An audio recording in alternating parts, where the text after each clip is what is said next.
இருக்கின்றோம். அந்த அறவழியில் போகிறோம். நாங்களும் தவறுகள் செய்திருக்கலாம், தெரிஞ்சோ தெரியாமலையோ. இந்த சாட்டடியை எங்களுக்கும் ஒரு பாடமாக இருக்கட்டும். அப்படி எடுத்துக்கங்க.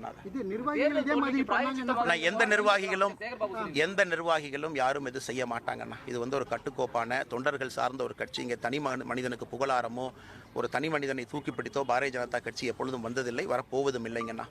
அதனால் எல்லா தொண்டர்களுக்கும் அன்பான வேண்டுகோள், அறவழியில் போராடுங்க, ஆண்டவனோடு உங்களை சமர்ப்பியுங்கள், நல்ல ஒரு வழி கிடைக்கும். அதற்காக தொடர்ந்து களத்தில் இருங்க அப்படிங்கிறத என்னுடைய அன்பான வேண்டுகோள்.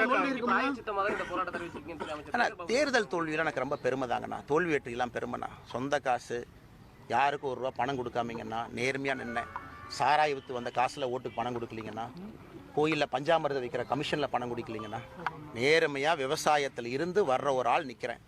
அடுத்த 2026 தோல்வி வந்தாலும் அதை ஏற்றுக்கிறேன். அதை பற்றிலாம் எங்களுக்கு கவலை இல்லைண்ணா. இந்த வழியில் தான் நாங்கள் போவோம். வெற்றி தோல்வியெல்லாம் இரண்டாவது. அரசியல் இருப்பது அண்ணன் சேகர் பாபு அவர்கள் சொல்வது போல